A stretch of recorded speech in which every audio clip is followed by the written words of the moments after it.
Assalamualaikum warahmatullahi wabarakatuh.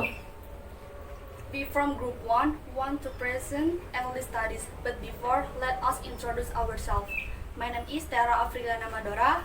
My name is Siva Rizkia Kamil. My name is Nur Arofa. My name is Mulyadi. And we will discuss about article. For friend, happy to listen our presentation. Di sini saya akan menjelaskan tentang artikel. Artikel atau kata sandang adalah kata yang digunakan di depan kata benda untuk menunjukkan sebuah benda atau menunjukkan benda yang sudah tentu. Artikel dibagi menjadi dua, yaitu indefinite article dan definite article. Yang pertama, indefinite article.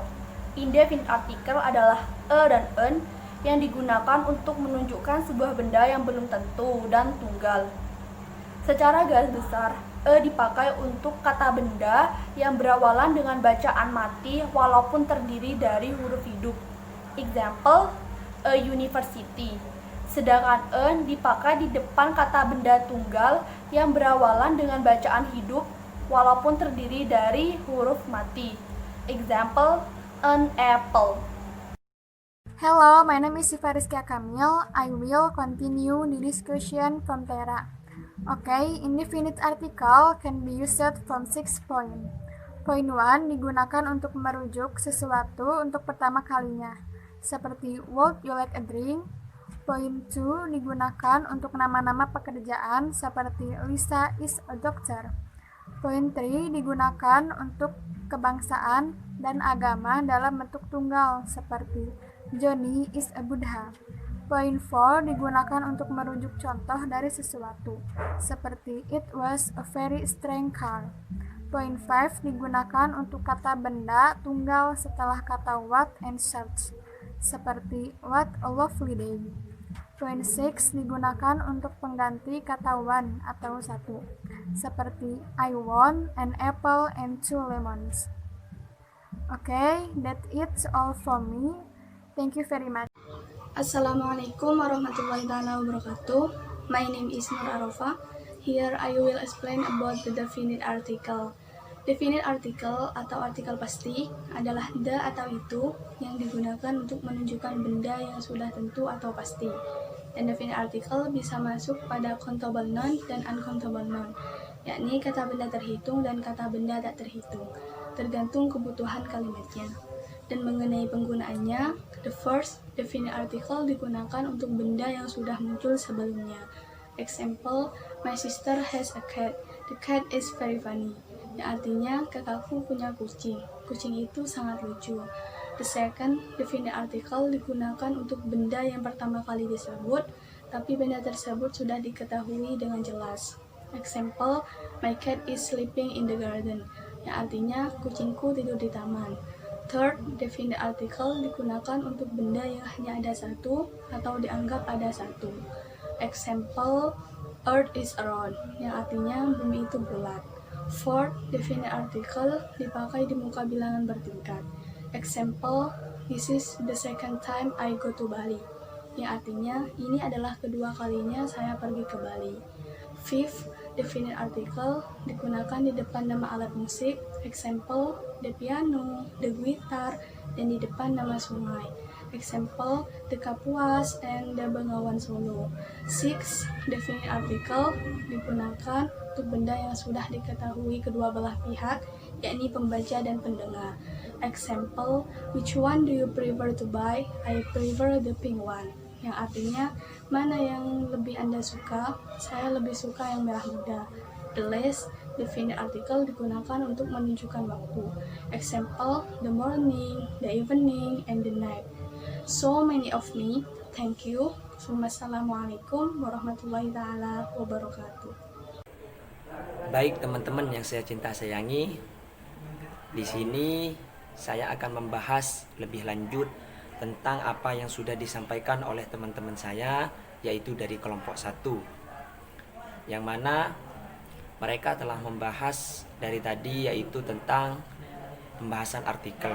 Bahwasanya artikel itu ada yang definite article dan ada yang indefinite article. Namun pada kesempatan kali ini saya akan membahas tentang kegunaan indefinite article. Di sini saya mempunyai 4 poin. Bahwasanya indefinite article itu tidak selamanya bisa digunakan atau bisa dipakai. Di sini ada 4 poin di mana indefinite article itu tidak bisa digunakan atau tidak bisa dipakai. Poin yang pertama yaitu poin A. Yang mana poin A di sini bahwasanya indefinite article dan n itu tidak bisa digunakan atau dipakai untuk uncountable noun dan kata benda jamak. Poin B yaitu poin kedua bahwasanya indefinite article dan n itu tidak bisa digunakan untuk jabatan yang mana jabatan tersebut hanya khusus pada satu orang. Yang ketiga yaitu tidak bisa digunakan, yang ketiga ini poin C. Indefinite article dan n itu tidak bisa digunakan untuk setengah kata setengah. Contohnya seperti seperti kalimat a half glass. Artinya tidak bisa digunakan a half glass, tidak bisa. Artinya harus digunakan half a glass seperti itu. Poin yang terakhir yaitu poin D. Poin D di sini baik definite atau indefinite article itu tidak pernah dipakai untuk nama orang, nama jalan, nama kota, nama negara, nama universitas, nama bulan, nama hari, nama musim, dan lain-lain sebagainya. Namun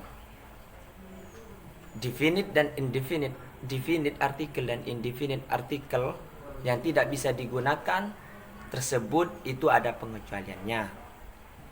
Yang mana pengecualian tersebut saya hanya ingin bisa menjelaskan sebagian saja, yaitu bahwasanya kata yaitu definite, yaitu kata definite article yang tidak boleh dilakukan atau diletakkan sebelum nama-nama yang sudah saya sebutkan tadi itu apabila tidak bersamaan dengan of. Artinya jika bersamaan dengan of, maka itu boleh diletakkan atau dipakai pada kalimat-kalimat yang sudah saya jelaskan tadi. Seperti itu. Pengecualian yang kedua yaitu nama gedung yang saya sebutkan yang tidak boleh diberi apabila subjeknya itu menggunakan sesuai dengan fungsinya, maka boleh dipakai. Pengecualian yang ketiga yaitu nama-nama pada poin D, artinya tadi poin-poin D nama yang sudah saya sebutkan di atas tadi yang tidak boleh diberi apabila tidak dijamak. Seperti itu. Tapi apabila dijamak maka boleh diberi seperti itu, seperti itu. Mungkin cuman ini yang bisa dapat saya paparkan terhadap kalian, karena tentang pembahasan artikel ini sudah dijelaskan oleh teman saya sebelumnya seperti itu. Namun apabila ada pemahaman yang kurang jelas atau kurang memuaskan terhadap kalian, kita bisa tanyakan dan kita bisa diskusikan secara langsung. Karena saya hanyalah manusia biasa dan saya menyampaikan atau mempresentasikan tentang materi pada kesempatan kali ini, yaitu hanyalah batas dari kemampuan saya seperti itu dan batas dari kemampuan teman-teman saya. Jadi mohon maaf apabila ada penyampaian tadi yang memang kurang memuaskan atau kurang faham lah kalian dengan penjelasan kami. Sekian dari kami, terima kasih. So much from us as a representative from Group 1. Apologize if there is a delivery of mine and my friend who are not satisfactory. Hopefully, what we present at this meeting, this is useful. Akhiran, Ihdinas siratal mustaqim. Assalamualaikum warahmatullahi wabarakatuh.